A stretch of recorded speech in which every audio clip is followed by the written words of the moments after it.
Sijajunko simale jechunko wanan sijallufi wanan sibarefi wankiyata tefi yoman beke na yomana keke ati biyya baate kana lagaataate na qobummaa nyaate Sijajunko simale jechunko wanan sijallufi wanan sibarefi wankiyata tefi yoman beke na yomana keke ati biyya baate kana lagaataate na qobummaa nyaate ati biyya baate kana lagaataate na qobummaa nyaate siftoluun koo maaliif badii taate abdii koo gootee daakuu bishaan nyaate natti himee akkamitti ilaalte natti hin tolle erga biyya baate maal badiin koo maalumaaf namni Si baate natti guyyaan dhiite maal badiin koo maalumaaf na miite adiin si baate natti guyyaan dhiite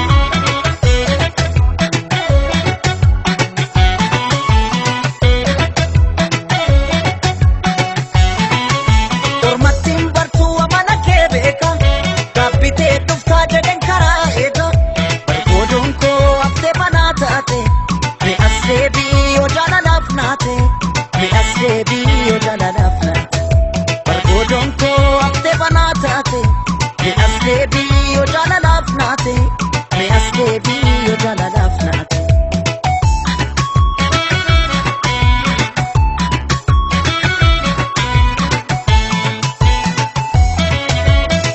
Walingano kanirbo walirrahata akan qaba abaro sansirran dhabu sinjaladha Toke ayyomuun fedhuunan eeggadha naafis waan rabbinaaf godhu walinganu kanirbo walirraa qabu haqan qaba abaaroo san sirraan dhabu sinjaaladha Toke ayyomuun fedhuunan eeggadha naafis waan rabbinaaf godhu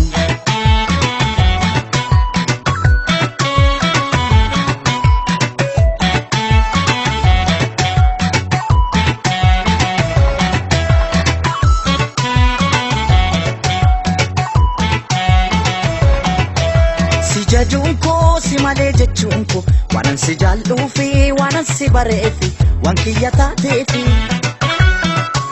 yoman beke na yomana keke ati biyya baate kana lagaataate na qobummaa nyaate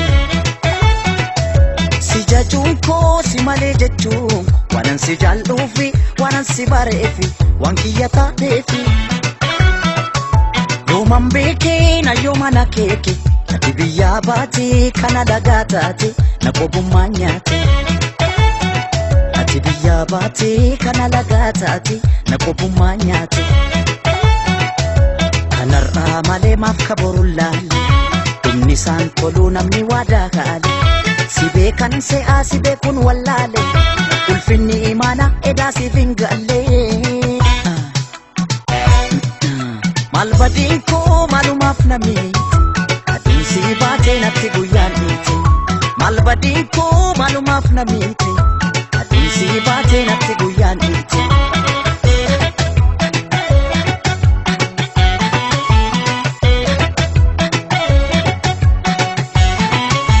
Ormattiin bartuu amana kee beeka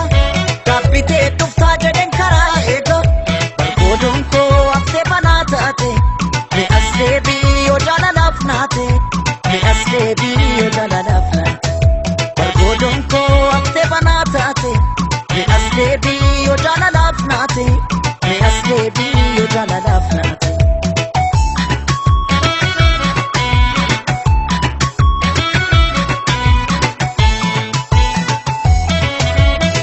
Walingano kanirbo walirraa qabu haqan qaba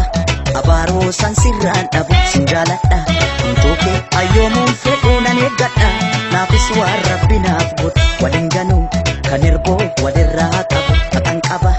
abaaroo san sirraan dhabu sinjaaladha Toke ayyomuun fedhuunan eeggadha naafis waan rabbinaaf godhu walinganu kanirbo